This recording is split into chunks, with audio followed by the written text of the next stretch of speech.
Well, thank you so much for joining this workshop. Um, what I hope to talk about today is a little bit about not so much psychosocial hazards specifically, but perhaps how we might be able to use psychosocial hazards in advocacy. I noticed when Louise Burns spoke this morning, she talked about some of the stressors and the psychosocial hazard was sometimes to actually have on and take on the advocacy role.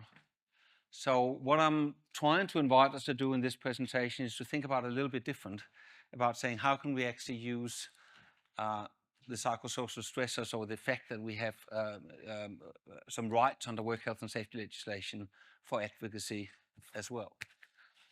That being said, I'm shit scared when I'm presenting. So I'm desperately trying to remember the mantra that Louise talked about this morning about gathering my pieces and trying to stay grounded. So I'm going to do my very best. And the other thing that happens is that you get these opportunities and you say yes. And then you think about it for a little while and then you actually start doing it. And the more you start doing it, the more you get nervous. And then you get to a point where you think you got it. And you write it down and you send it off. And then you sit here and see what other people are doing. And then, so I frantically change things as I go, and so I hope, just bear with me, okay? And I was talking to Simon Cattrall. I don't know whether any of you sat in Simon Cattrall's presentation just before lunch, and talked about power and the different types of power. And I think that I would encourage us to sort of think about this presentation in terms of saying, is there something in this we can actually use as an additional power in terms of our advocacy? Simon did challenge me to take my shoes off, and I didn't, or go one better and take my shirt off. No way, it's not going to happen.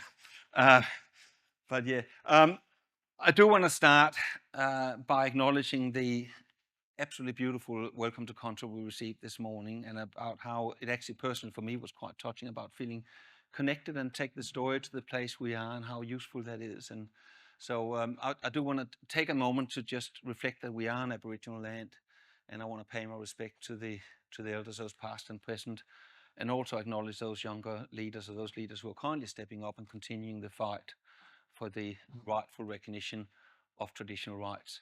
And this, of course, always was and always will be Aboriginal land. I have taken notes. I do remember this stuff, but I take notes because otherwise I make myself nervous. But let's start with the most important. It's really all about me. So I want to tell you a little bit about me first, and where I'm coming from to this.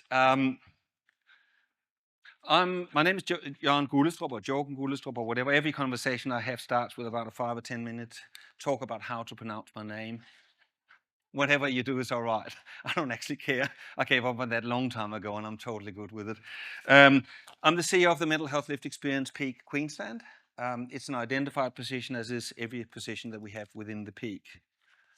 My background is I'm a plumber by trade, and the more observant of you would have picked up that this accent is not Queensland. I was born in Denmark, and I moved to Australia in 1988, and that was very strongly connected to my own lived experience and my own mental health and where I was in my life at that time. In Queensland, I have been responsible for the installation of toilets in a number of important buildings, and I want you to reflect on that, including some prisons, including the Bond University, including some hotels and so on. What I also did was I got involved in my union and some other things at the time. I was a research officer with the Queensland Workers' Health Centre. So this was before we got the interweb. And so the Queensland Workers' Health Centre was a resource for workers to go and get information about workplace health and safety to provide better advocacy in their workplaces. And after that, I became coordinator of something called the Workers' Health Action Groups, which are about organizing workers in the workplace around workplace health and safety, about how we become better advocates about getting a safer workplace. I Also became an official with the Plumbers Union, and I was an official for about 13 years, and I had the honor of leading the union for 7 of those years and being the National Assistant Secretary of the Plumbers Union. But during that, my connection with my experience was always looming strong, and there was a Royal Commission, and in that Royal Commission I gave evidence about what I saw was a major issue in my industry, which was a very high rates of suicide we had amongst the tradies. And I advocated within my union about taking that on as one of the issues that the union should have within the union movement generally. And it led me to get the opportunity to be part of establishing a peer-based program in the construction industry called Mates in Construction. And that was really about saying, how do we empower workers from a bottom-up way to look out for each other when we are struggling and supporting each other. So I did that for a number of years. I've also had a short stint as a chair of the Queensland Work Health and Safety Board, and that was during that period that the Queensland Work Health and Safety launched the Psychosocial Code for managing, the code of practice for managing psychosocial hazards. So there was something, you know, when Simon talked about you need to establish your credentials. See, I'm well credentialed. Okay, so now what I'm hoping to do. Oh, that's the wrong way. It is. We got about 90 minutes together, so that should take us to about 2:30, and I'll get science point on when I'm close to it. I'm trying to manage it. This worked perfectly on 90 minutes when I practiced it. So if we're not in on 90 minutes, it's your fault. You've either spoken too much or not enough. Okay. But what I would like to see whether we can get out of this workshop together is to see if we can get a common understanding about what psychosocial hazards are. And some of us might have a extensive understanding of that, and other people might have a more fleeting extent. So I think just to sort of a grounding and trying to create a little bit of equality of knowledge, we talk a bit about what psychosocial hazards are and understand how that fits into workplace health and safety more generally, and how it's the same and how it's also different. Then have a bit of a talk about how we exercise our rights to psychosocially safe workplaces or psychologically safe workplaces, and then have a bit of an exchange of ideas around psychosocial risk and how we might be able to use that as a workplace level and a systemic level for the sake of advocacy for lived experience. And then provide a bit of space for questions and answers. So that is sort of what I had in mind. Was that roughly what you have in mind as well? Is there something I've missed that perhaps, is there something that I should cover that is not in that sort of general description? Good. We'll be in early then. So fine.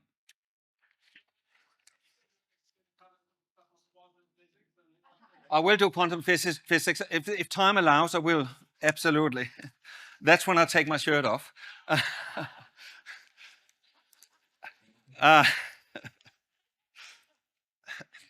Okay, what I do want to do is, and when I did this slide, it made perfect sense to me. It doesn't make quite as much sense to me at the moment, but it was a bit of shameless promotion of the mental health peak to try to make a point. And I do want to, oh, again, wrong one. I do want to highlight a bit of other work we've been doing. We've been working with Simon and Simon Cattle to do a competency framework around the skill sets we need as lived experience advocates. And that would go out for consultation within our membership in a very short period of time. That's not so much the point. It was more about the point of a framework we used in that framework within the framework, whatever. Yeah, and it talked about there was really sort of 4 streams of skills that would be useful for an advocate generally. And that was, you know, having an understanding of being part of a movement. What does it actually mean to be part of a lived experience movement in a broader context and the consumer movement more broadly? How do we support ourselves and others about safety and self-care in terms of being an advocate? How do advocacy, activism, and advising actually affect our strategies? How do we put into that? And how do we use our advocacy, activism, and advising to create systems change and reforms? So that's sort of seen as 4 quadrants of the knowledge base for a lived experience advocate. But more relevant to the conversation here was really about what tone we're trying to sort of apply to the discussion I hope we're having around psychosocial is here. And we really said that when somebody comes into the movement, we all come in from a person-centered perspective, and we have certain needs. And we tend to come in around our own lived experience and about the importance of sharing that our lived experience with others. At some stage, we develop that into lived expertise, where we realize that our own lived experience resonates with other people's lived experience, and together there's a collective truth that can be put forward, and we can build from that. And we do that for a period of time, and then we realize that we're actually part of a movement that have a history and a movement that have a future, a movement where we are playing a part in the middle. And that sort of starts becoming a political exercise we're having beyond our own lived experience. So what we're doing in that framework, we're sort of saying, yeah, different skills would be applicable at different times as we develop, and we need to make those skills available at different times. Now, this was where this was sort of making sense to me when I planned it, where it doesn't make so much sense now. But it was really about saying, as a discussion we're having here, we're sort of trying to hit the point between lived expertise and lived experience leadership. So we're not so much talking about our specific experiences of poor psychosocial hazard or psychosocial hazards, poor psychosocial work environment in our workplaces, as we are talking about what it means for us collectively and how we can use it systemically, if that makes sense. And if we can help each other to keep the discussion at that level, that will maybe be more fruitful, I think, I hope. So, have I got everybody with me so far? Is anyone feeling a need to walk out on me? Huh? That's good. Thank you. Make me feel better. This is where people started walking out, be worried. So let's start talking about what a psychosocial hazard actually is. If you don't know how legislation works, generally laws come by an act of parliament. So the parliament would pass an act, and the act tends to be fairly general. It sort of say you should be doing these things. So it's at a very high level. Often what an act does, it gives the minister the power to make regulations. And those regulations have the same standing as if they were part of the act. So what regulation does, it allows the minister to go in and do something in a bit more detail than the act would do itself. And then below that, depending on what type of act it is, sits directions, guidelines, or in terms of workplace health and safety, often codes of practice that instruct us about how we do it in a much more sort of granular type thing. Does that make sense? So you have a very general level that get passed by parliament, and that's act. You have regulations that get passed by a minister or get introduced by a minister as a bit more detailed. And the departments then do codes of practices and directions and so on that tells us much more in detail how we are going to do the thing we're going to do. So this here is a part of the Queensland regulation, Queensland Workplace Health and Safety Regulation, Section 5, if you're a nerd. And it defined what a psychosocial hazard is. A psychosocial hazard is a hazard that arises from or relates to the design or management of work, a work environment, a plan at a workplace interaction or behavior, and that may cause psychological harm, whether or not it may also cause physical harm. So a psychosocial hazard is something that potentially could create a risk. So it's not the risk itself, it's a thing that could create the risk. And it relates to the workplace, either in the way that the workplace is designed, the work environment, the plant. So the plant is our machinery or computers or desks or anything else we use in a physical sense to do our work, or the interactions we have where bullying and all those kind of things, other things come in. Does that make sense? So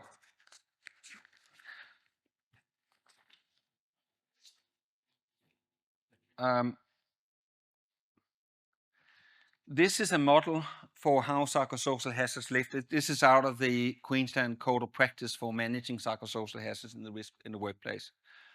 And here's sort of the four different parts of design of work we talked about before: interactions, plant, and work environment.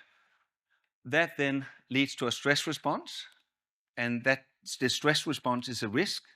So there's a hazard, that's the thing that is happening, it creates a risk, and the risk can create the injury, and the injury might be a psychological harm or physical harm. Yeah? So, so in this case here, as a CEO of the Mental Health Lived Experience Peak, I created a major hazard for myself when I said yes to turning up here and talk. Probably should have had a manager to stop me. It certainly does. It certainly does induce a stress response, so it probably should be managed, but it's not very likely to lead me to ongoing harm, which I take great solace from.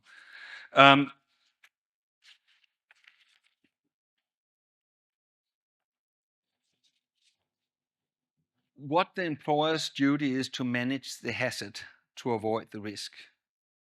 That makes sense? So that it's actually the thing. And this is where it becomes, because often when we come from a lived experience perspective, the management tools is applied to us as individuals. It's about saying, do you get the supervision? Are you get enough time off? It's dealing with all our fragility.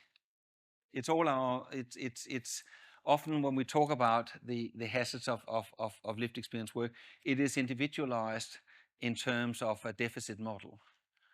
Whereas when we talk about this in workplace health and safety, in that framework, it is a systemic approach that deals with the workplace overall, and a little bit about how that is legislated to be done. And the Queensland Code is very specific about that. I'm going to talk about in a moment. So everybody is with me so far? Yeah, good. Now this is where I changed things since yesterday, but I like the slides. I'm still going to use the slide. But it's really about trying to say whether we're on the same page, whether there's anything specific we need to deal with, but also maybe if we could just have a talk at our tables about discussing a particular psychosocial hazard, perhaps using that framework to understand it and see to place it in there. So something you're experiencing as a peer worker that you could see being a psychosocial hazard, and then try to place it within those four quadrants or with those four circles. It can obviously overlap, it can be more than one, but was the hazard part of design of work? Was it part of interactions? Was the work environment? What combination it was? So just look at something you have experienced. 5 minutes, have a talk to everybody else on the table and try to place it within that. And also perhaps talk a little bit about the stress response. You can only have one at each table, so agree which one you're going to go with.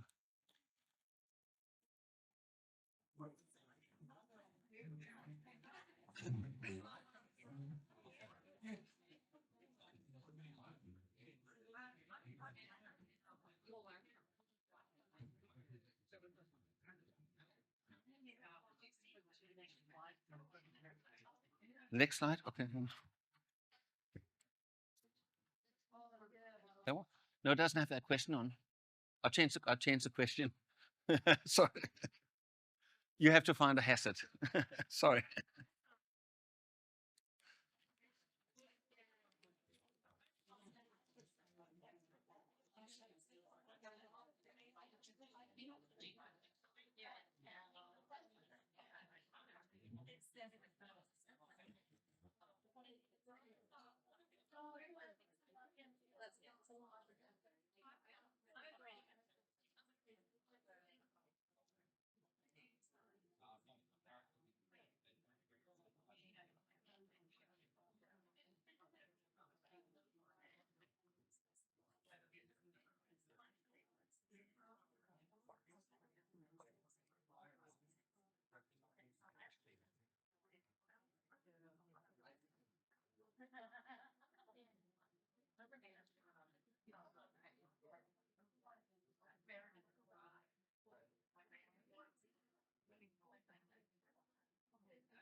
All right.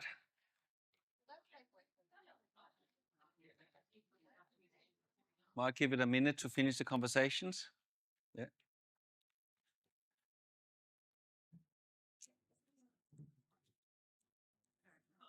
Right. So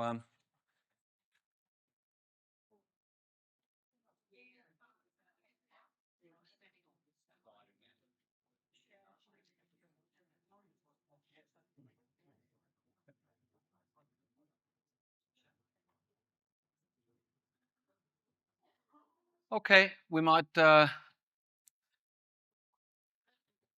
go back to it. So does anyone wanna volunteer a hazard they discussed?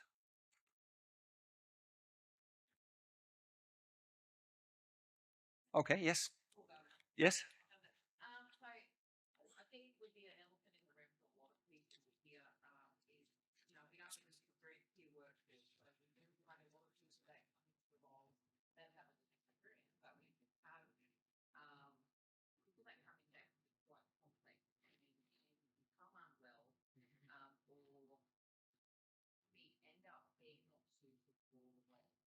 Mhm.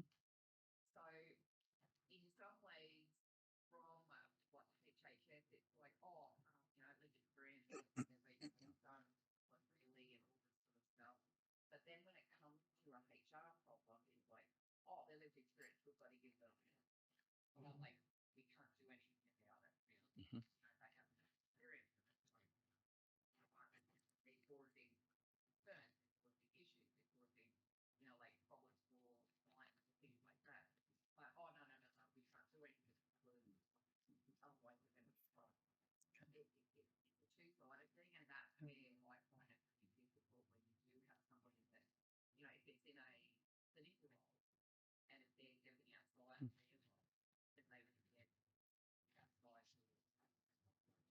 Yeah.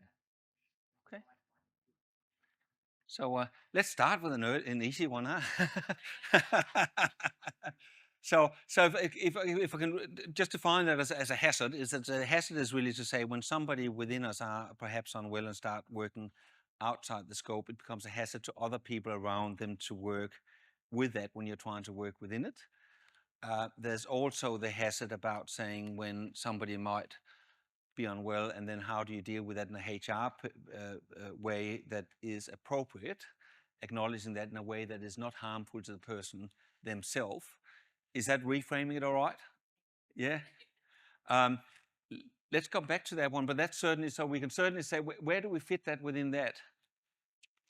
If you're going to fit that, where do you fit that?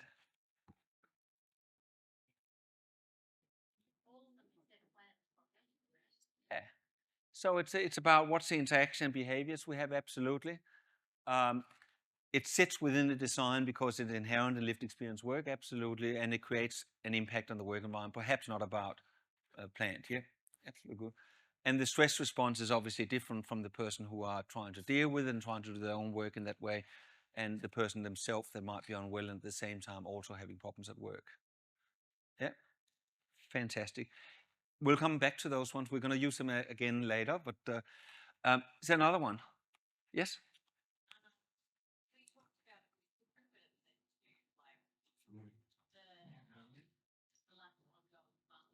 Yes? Yeah. That's where the end of it sort of came to the decision. It started as being understaffed Yes. and not being able to take on more staff because knowing our funding is coming to an end. Yep. So that there's a overwork and there's a lack of certainty in that. And so there, of course, where do we place them within that? Where would you place them within that? Design and Yeah. or management of work. Yeah, absolutely. So they sit there. So so both of them are really stressful, but they apply to everyone, of course. That's not uniquely lived experience, but I would have, and I might chance it here, so please feel free to cut me down because it's just my experience, my point of view rather than experience. Um, but perhaps exactly because we're coming into this as peer workers, it means a little bit more to us.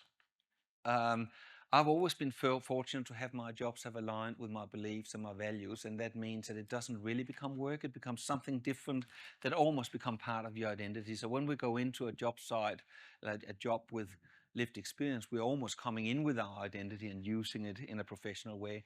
And therefore suddenly, when it's no longer funded, it's almost devaluing us.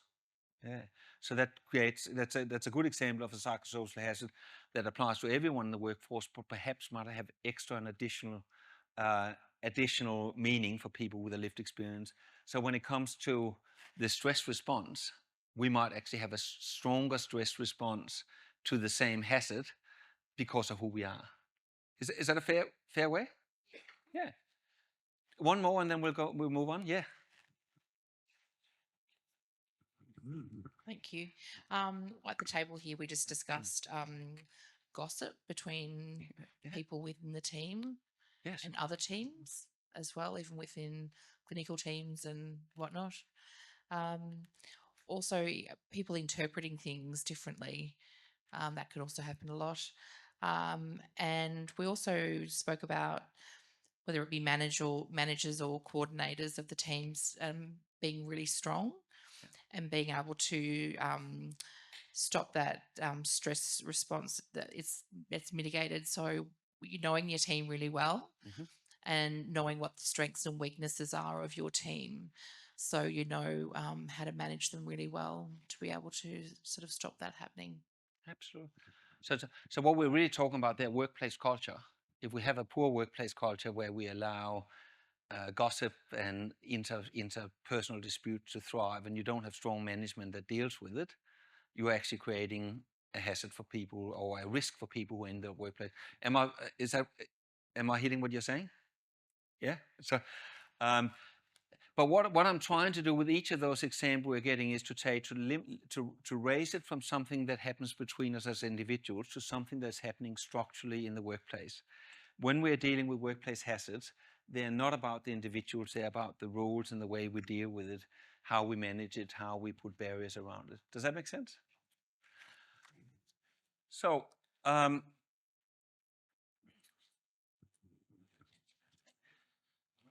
of this starts with a very general rule in the Safety Act. So that's a higher piece of legislation. That's the Act itself, the one that tends to be very general. And that is a general duty of care that sits in Section 19. And a PCBU is a fancy way of saying employer. It's actually a person conducting a business undertaking. So it's broader than an employer. But for this purpose, let's talk about it as an employer. So under that act of the Parliament, the employer has a duty, a general duty to ensure the health and safety, so far as is reasonable practical, by eliminating risk to health and safety. If this is not possible, the risk must be minimized so far as is reasonably practical. So when you read that sort of at first glance, it says that the employer's role is to ensure the health and safety by eliminating risk. And then there's some modifiers on it. So it's a very high bar to say, when you come and work for someone, they have a duty not to injure you.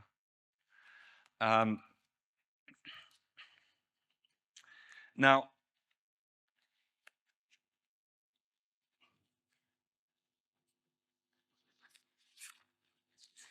there's a word reasonably practical in there, and that's one of those weasel words that you can always apply. And these are the things that we perhaps need to be aware of when we want to use this in advocacy. What reasonably practical actually mean? And when we go to the definition in the Act, and that's again for the nerds, that's Section 18, it defines reasonably practical as being something that is based on the likelihood of a risk or hazard arising. So they don't have to protect something that is really fanciful that might never ever happen just in case it did. Something that has a certain amount of likelihood to happen, to be a risk or hazard. The degree of harm that is likely to be caused from that risk or hazard. Whether the person knew or ought to have known about the hazard or the risk. if the person knew how they would eliminate the hazard, the available ways of eliminating the hazard, or whether the cost of eliminating the hazard is grossly disproportionate to the risk. That last one I find really difficult to say. There's somehow a money value about whether we can injure someone or not, but that is the law we got. So it actually comes back to the likelihood, the degree of harm, whether they knew about it, how, if you know how to eliminate, the available ways of eliminating, and whether the cost is prohibitive. Now, this is something we can actually start playing into. The Workplace Health and Safety Act has an obligation for employers to consult with staff. It primarily says that that should be done by having an elected work health and safety representative. Anyone in here have a workplace health and safety representative in your workplace that you know of? A few, okay. So their role is to raise the issues that you see and bring them up with management. If the employer does not have an elected work health and safety representative, under legislation, they must institute another way of consulting with staff around workplace health and safety. And when it comes to psychosocial hazards, the code of practice points out that it is even more important when it comes to psychosocial hazards. You can rely on a general officer to walk through the job and see whether the handrails are missing or whether there's holes in the ground. But when it comes to actually understand our psychosocial work environment, you really must rely on what people know and observe. So therefore, there's even higher responsibility on employers to consult with workers around psychosocial hazards. Does that make sense? So how do we do this in an advocacy sense? We actually start raising these issues because when we start seeing these things and we take it to our work health and safety representative, we take it through the procedures the employer must put in place to say, actually, this funding insecurity is actually having an impact on us as a workforce. These kind of things where we have people working outside the scope is having an impact on us as a workforce. That starts saying that it's actually happening, so the likelihood is we're over that one. It's actually going to be harmful. We can say that we actually know about it. The issue is then about whether the employer will know how to eliminate the hazard, or if there's available ways of doing it, and if there's proportionality of cost. So by raising issues, we are already starting putting a duty onto the employer to interact with it, and therefore it's important that we use those resources proactively, because some of these things are actually about advocating for lived experience more generally, as well as it is about advocating for our psychosocial work environment. Everybody with me so far? Yeah. One of the things that I'm quite proud of, and there was I was giving some input into when they developed the psychosocial in the code. Queensland is a bit unique in that in our code of practice, in our regulations, it specifically calls out that the employer must use what's called the hierarchy of control when they seek to deal with psychosocial hazards. The hierarchy of control deals with, say, how do we deal with hazards most effectively? And we deal with hazards most effectively as far away from the person as we can and as close to the source of the hazard as we can. So get as much distance between the person who's going to get injured and the hazard in the controls you're using to manage that hazard. So if I'm sort of going back to my old days as a construction worker, if there's a risk of falling off the side of the building and dying, we can then say, do we actually need to build a building at all? Well, we probably do. Okay, can we do the work away from the edge so people don't fall off the edge? That's a substitution where we have another work process that's less hazardous. Can we engineer it happen? Can we put handrails up so people don't fall off the building? Yes, we can put handrails up so we can control that part. Only if we fail to do it at that stage would we use administrative control, and that is to say, don't go close to the edge, because we know people are going to do it anyway. It's a weak form of control to tell people how to behave, because we're going to behave the way that makes sense to us. And only when we fail with that do we put people in harnesses. Now, employers tend to like the bottom ones are the cheaper ones, so they would always like to do that in the space of psychosocial hazards. Now, when we are talking about psychosocial hazards, an employer says, "Well, our control is we got an EAP." An EAP is not even on that chart.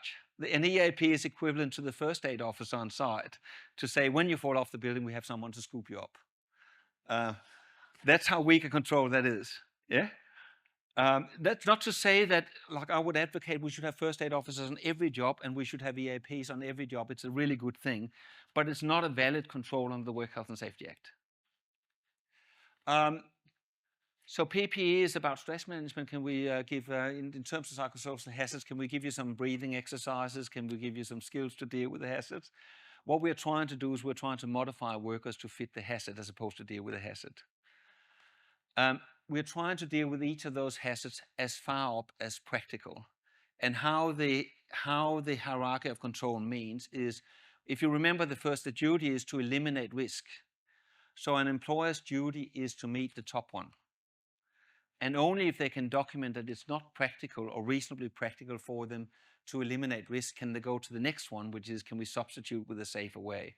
Only if that's not possible can we engineer the way. Does that make sense? Knowing that, unfortunately, we have that sort of risk, the cost benefit analysis sitting there that they can often use to get out of jail. But so we need to look at psychosocial hazards the same way. We need to come back to employers and say, don't change me. Change the work environment I'm in to make it safe.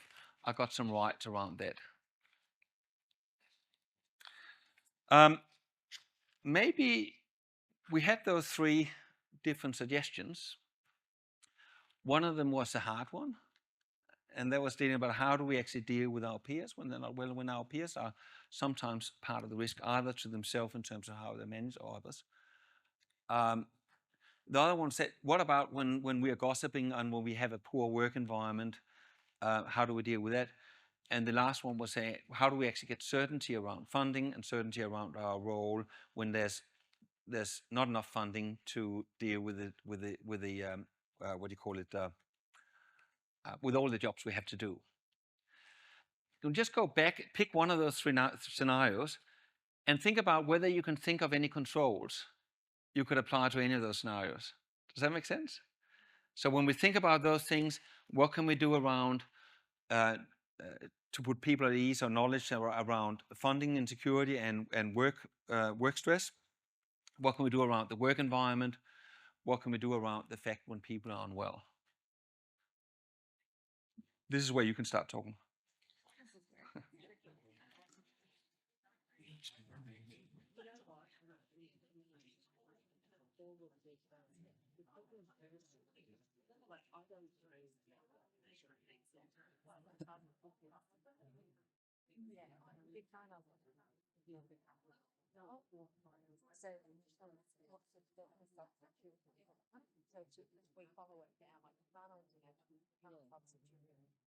So we're gonna now we're at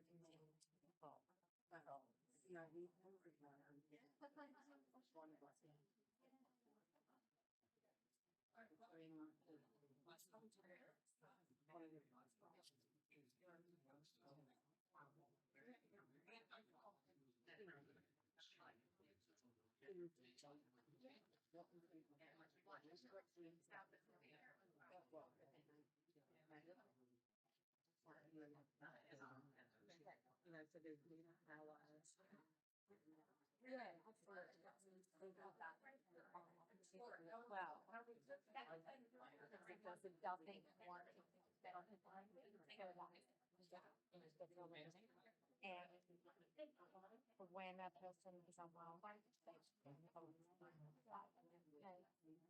that is well. I've been in that position before, and it's really hard. That's the other problem that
It's not self-design, self-control of partner of the recovery.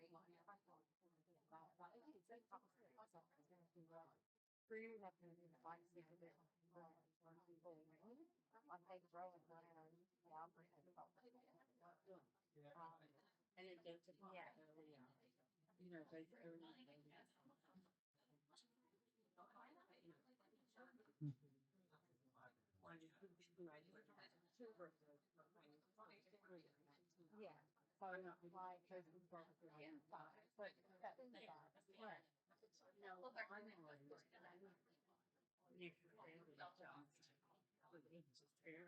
So like those people but that's right.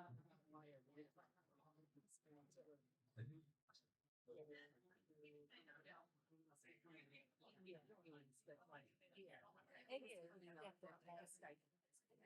yeah, for sure. Yeah.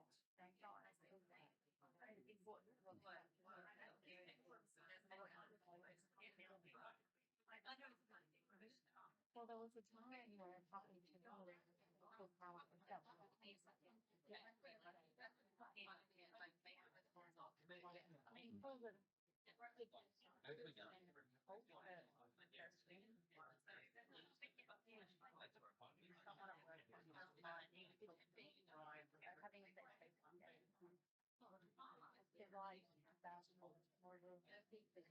Sometimes you don't realize that they're impacting other people's wellness in their life. So not so much mine on my own, I don't realize. And again, it wasn't something to do with it. With someone who's close to me or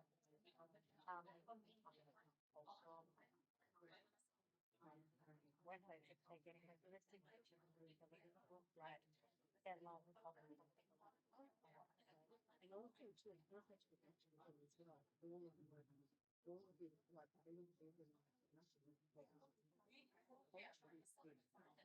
and we don't have that anything else. You know, like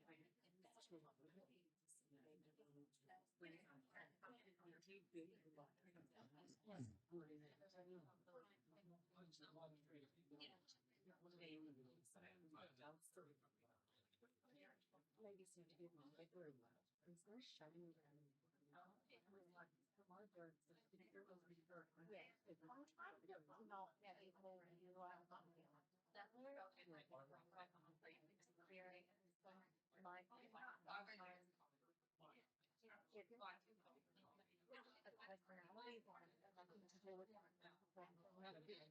All right, we say about a minute and then we round that up.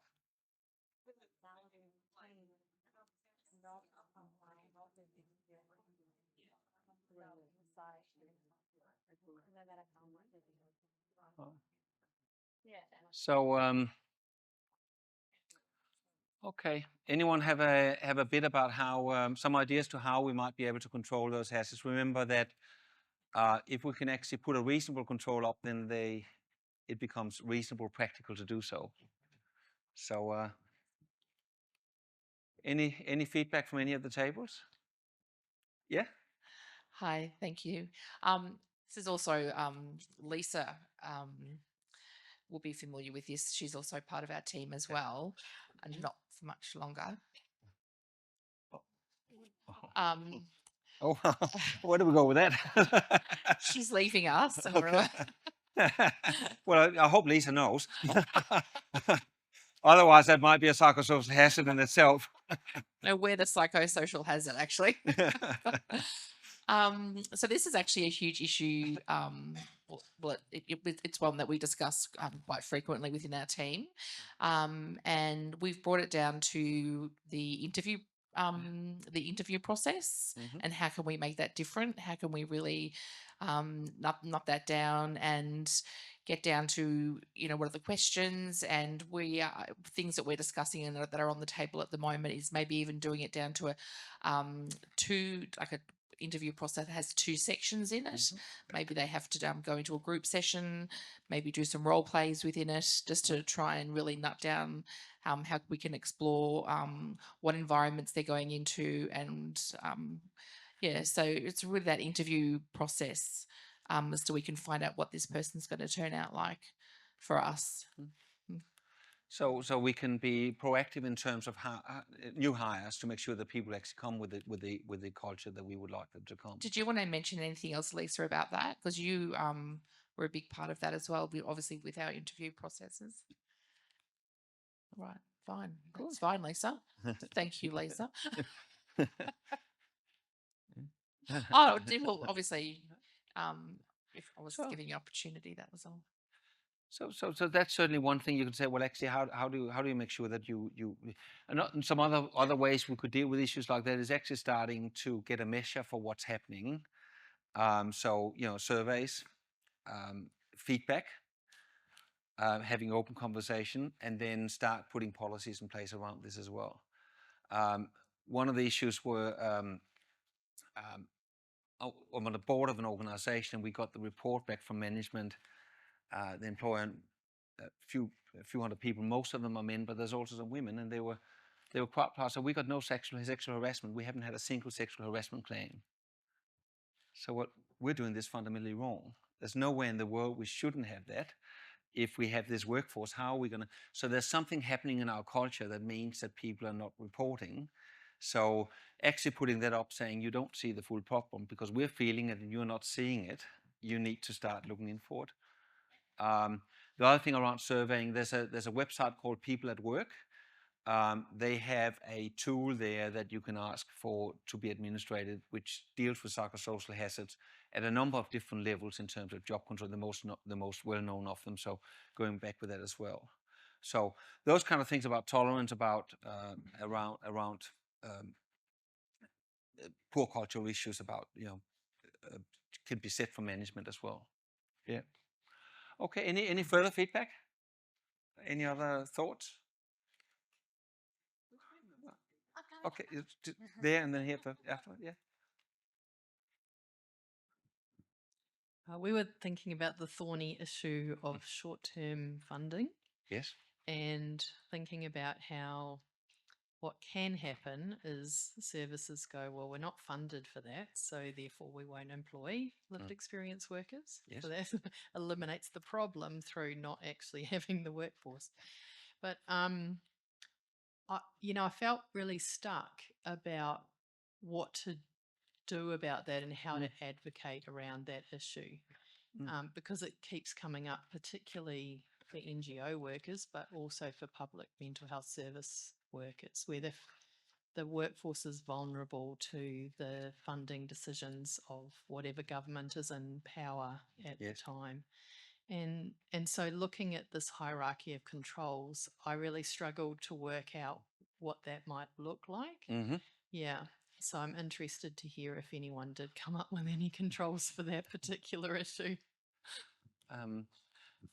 Yeah, I think maybe if we reframed the hazard from loss of funding to actually uncertainty, that we actually don't know what happens. Sometimes when we know, if we know the job is drying up, we actually start dealing with that, and we start looking for another job. We start moving on, whatever. It's upsetting and all that. But what often happens is businesses don't actually want to share that with you because they want to hang on to people at the end, or they don't want to have the uncertainty and all that. So actually having really good lines of communication and information might be one way of dealing with it. None of these kind of things are easy to deal with, but most of them have a control at some level. Does that make sense, or have I verbal you? Yeah, I think the issue is more that it's actually not that the funding is unlimited. And not that it's not communicated. No. But then you're left with this very difficult decision: do I stay and hang in, try to wait it out and see if we get funded, or do I take myself somewhere else? And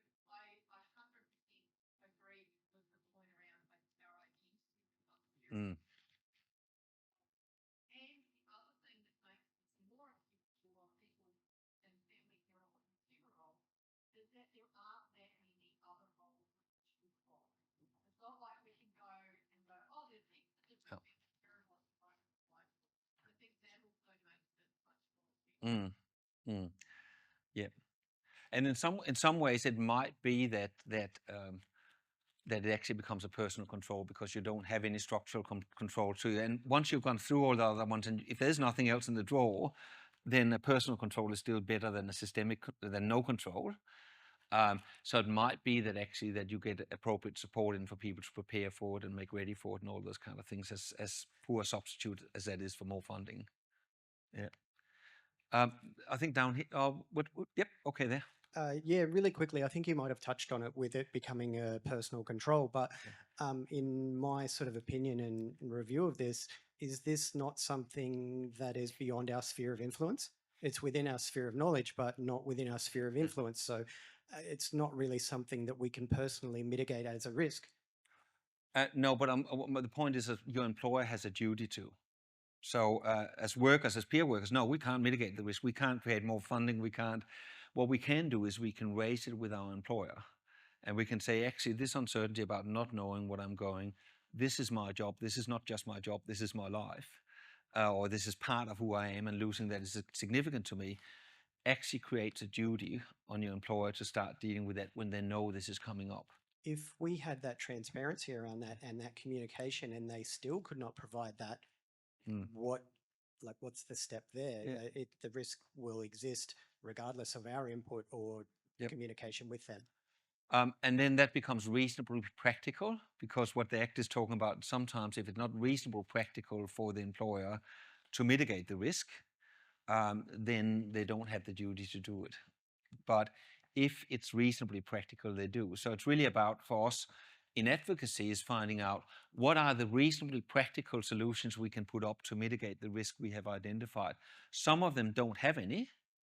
Some of them have a personalized control, but some of them might actually have systemic reasons that the employer might not implement. Thank you. Does that make sense? So some of the, so that's perhaps more into some of the, like when we talk about this is a word I can never say, epistemological hazards. Did I get it? Good enough. Yeah, that one. Where we have like sort of inter-skill bullying of people. Well, that is actually something that an employer can deal with structurally if we bring that up. Does that make sense? Yeah, down the front. So we had a bit of a discussion around people becoming unwell at work, and this is kind of the chicken and the egg thing for us, because I feel like employers and funders have a responsibility, knowing that they are employing a lived experience workforce where there is emotional labour. I think half the problem is that, and we discussed this, is that's not recognised on a systemic level, so it's not factored into funding when it comes through around things like, appropriate discipline-specific supervision and the way that those supervision frameworks, which I know they're looking at them at the moment, but it hasn't been that way. The promotion of like self-reflection and co-reflection and the way that's done in terms of joint accountability with both workers and the organisation to look at, how do I know as a worker that I'm starting to, get wobbly? But also, how as an employer do I support that person to have those conversations and be continually reflecting on that, and developing that self-awareness around that, so that, and we have ways of doing that. And that kind of led us to sort of looking at, whole of culture embedding, which was what Louise was speaking about this morning, and the way that we do that from the onset. And I feel like we've kind of unfortunately put the horse before the cart. And things have been funded very quickly without consideration of all these really important things that inherently come with these roles. So, Absolutely. It's spot on. And also, I want to talk a little bit later about something called the eggshell skull principle.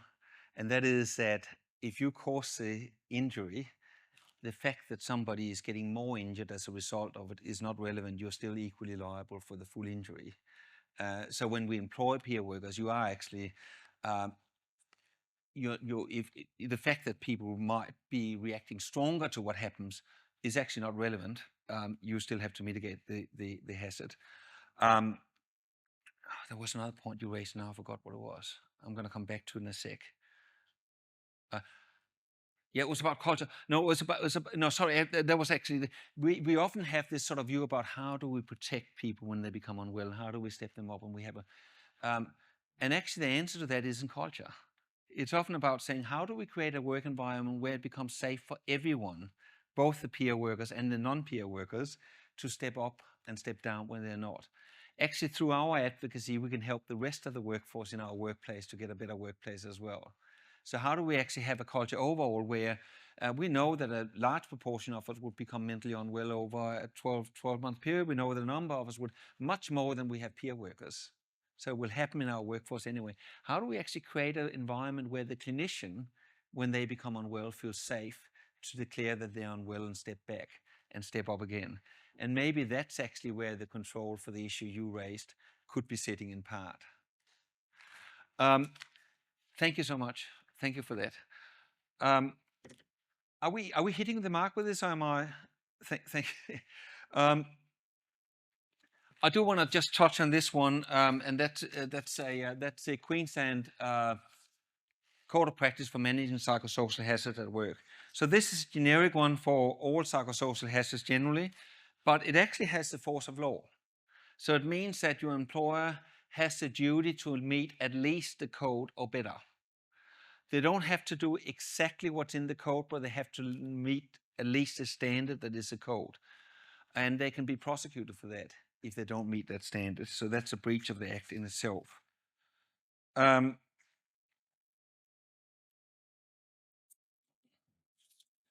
that was one I'm not going to do. So just to recap very quickly, psychosocial hazards is a thing that is happening, and it's happening within those 4 domains. It impacts by becoming a stressor, a psychological stressor, and that stressor in itself can cause harm. The employer's duty is to follow the what do you call it, hierarchy of controls when they deal with it, and deal with it at the lowest possible level. The employer have an overall duty of care to deal with what is reasonably practical. And the discussion we just had in terms of control was about actually how do we document, how do we help specify what is reasonable practical? Can we come up with solutions? Because once we come up with solutions, the duty actually changed to the employer to show that it's not practical to do so, or that it's financially unviable to do so, otherwise they're liable. So reasonable practical is defined by likelihood, by the degree of harm, the knowledge. If they know how to eliminate, that's why we're coming up with solutions where we can, and the available way of eliminating whether they can actually achieve it and whether it's cost effective to do so. So now here's a piece of work that QLEWN and MHLEPQ did last year, or over the last year together. We actually said, well, how do we go and look at psychosocial hazards specifically from a peer worker perspective? So it was sort of had 3 phases to it, and I want to acknowledge all 3 phases. First of it was to review the literature, what is already known about that, and we thank Gullestrup for doing an epic job in terms of doing that. That became the foundation for some consultation work we did, and Amanda Haberman was a primary consultant in that, driving it through. And we did a statewide survey, and we did focus group where we talked to workers about how they experience psychosocial hazards. We provided some support through our policy director, Rebecca Lang. And the work going forward is now about developing a decision paper or some other action we can use as a foundation for advocacy going forward, because at the end of the day, MHLEPQ's role is really to provide systems advocacy. So it's about getting this to a point where we can use it for system advocacy specifically.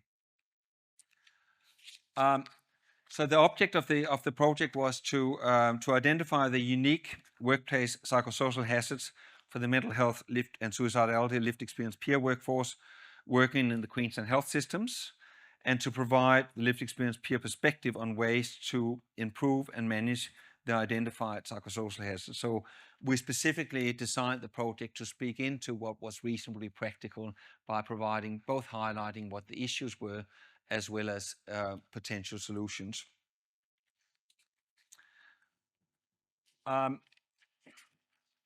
These are from the literature review that Calista did. These are the most common, and they are general psychosocial hazards that apply in lots of workplaces, not specifically to lived experience workers, but exposure to trauma, being remote and isolated, harassment, conflictual bullying, low job control, all those kind of things have been generally recognized in the literature as psychosocial hazards.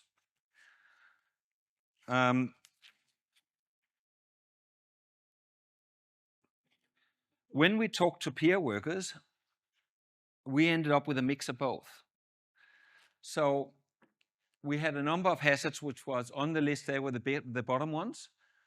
But then we had one that really stood out that perhaps was more unique to peer workers than they were to other workers. And they dealt with moral distress. They dealt with disregard for the emotional labor of lived experience and peer work. And they dealt with the issue of epistemic injustice. I think there should be a rule about not using difficult words. So they were the three. Does that correspond with is anything significant missing on that list from what you're saying?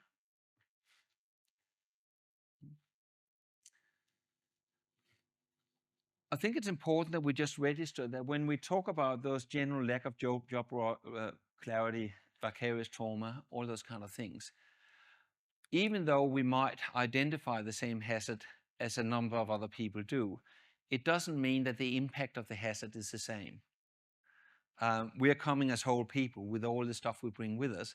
We are working with ourselves, and there's a bit more skin in the game, and therefore perhaps some of those things might impact to a greater degree or differently.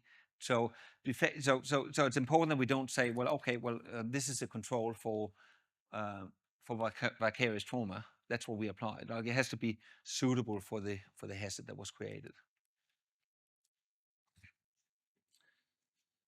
Okay. We also looked at some of the impacts of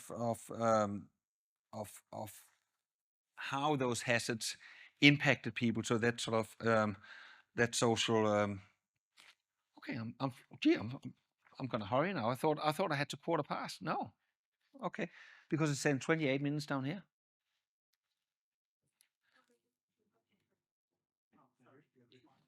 So, oh, that. I was nervous before, but now I'm not. No. Thanks. No.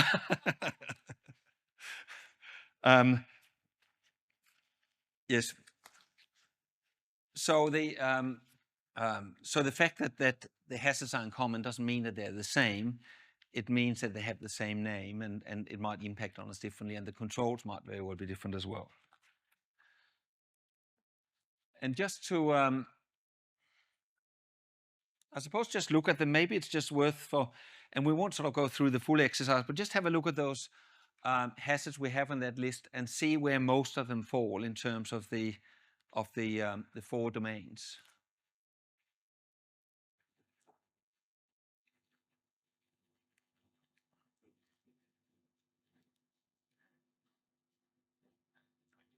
And you probably find that most of them are up in the top half of them. When I was a plumber, a lot of them would actually be down the bottom because it would be about noise and it would be about dust and all those kind of things that can be quite stressful when you're in post. Or if you have to have personal protective equipment on all day, it's extremely stressful. But most of them would fall into those different grades.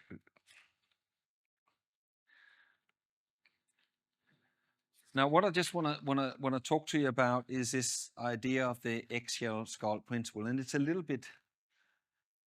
of a little bit difficult, because in some ways you can say if you had a pre-existing injury and that contributed to the injury, that reduces the amount of compensation you get for it, because I said you already had something